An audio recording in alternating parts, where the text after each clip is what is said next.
89.9 KMOJ, today's R&B and throwback. You already know who that was and who is.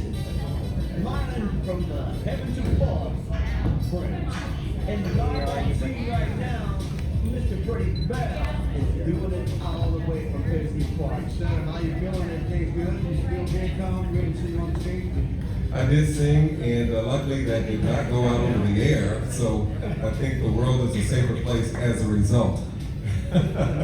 We're in the club at Prince's Paisley Park, and it's just a wonderful thing seeing all these different people come in and out from around the country and around the world, just being here and celebrating Prince Rogers Nelson's way. And Prince, as you might imagine, Glenn Golden has impacted a number of people, and we have one of those folks here who has just recently told me that you received Grammy nominations as a result of your interaction and your relationship with Prince, yes. Reggie Wilson. Yes. Tell us about that. At the time, I was writing with Lydia Marie, who was a staff writer for Jimmy Jam and Terry Lewis, and actually she did some songs, wrote some songs for the Jets. And Lydia liked the way that the work that her and I were doing came out, and she was aware of a project that was being executive produced by Des Dickerson, the guitar player for the Prince Revolution. He was actually the first voice that you hear on the song 1999. All right. And so Lydia was like, hey, I'd like for you to work on this project that Des is executive producing, but has to be cleared through Prince first. So she introduced me to Prince, and he heard the work that her and I were doing, and he liked it, and he was like, okay, you have the green light to introduce him to Des Dickerson. And so we worked on the project that Des oversaw, and that project received a Grammy nod.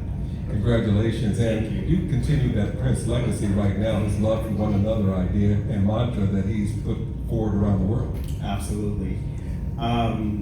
Losing Prince in 2016 was devastating, but the way that I kind of reconcile with that is to put efforts into continuing his legacy through his humanitarian heart and efforts. And for those of us who know and love him, we are very familiar with his love for one another mantra. I met George Floyd in 2018 when returning to the city to celebrate the Minneapolis Sound and Prince during the Super Bowl festivities that Jimmy Jam and Terry Lewis were presiding over. Right. And the first person that I met when I returned to the city was George Floyd. And I was actually wearing a Prince-style shirt that he really liked.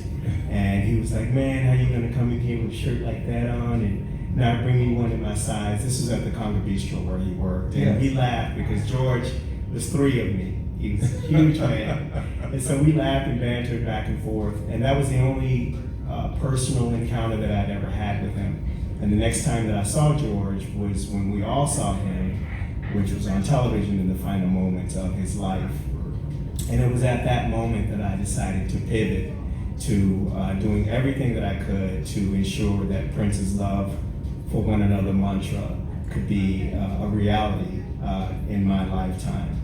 And so what I began to do was to rewrite what I felt would be the next chapter in humanity and in the way that we engage with one another. And so the initiative is called Equal, a Global Human Initiative, and the model that we've created from that is value identity. Value identity, that's so great. How can we learn more about this value identity and the work that you're doing, Reggie? You can go to theequaluniverse.com, which is the website, and then you can click on all of the social media icons in the website, and then you can follow us there. You can subscribe to the effort, and you can keep it up to date with what we're doing. Reggie, you get the last word. We are currently in the state of Hawaii.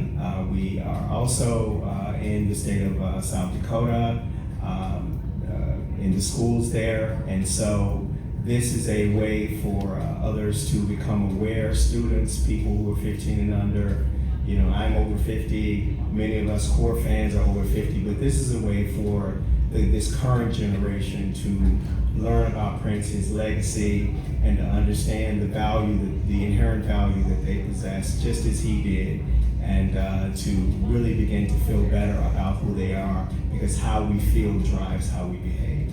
Well said. Give it up for Reggie Wilson, the Value Identity Project. Thank you for being with us this morning on KMOJ.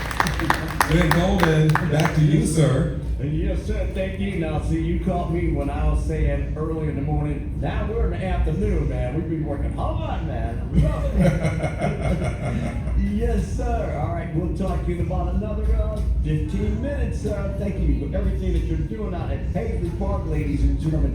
Stay where you are. We got more Prince coming at you, and we just have fun. That's what it's all about. Expect to be unexpected. This hour of programming on KMOJ is the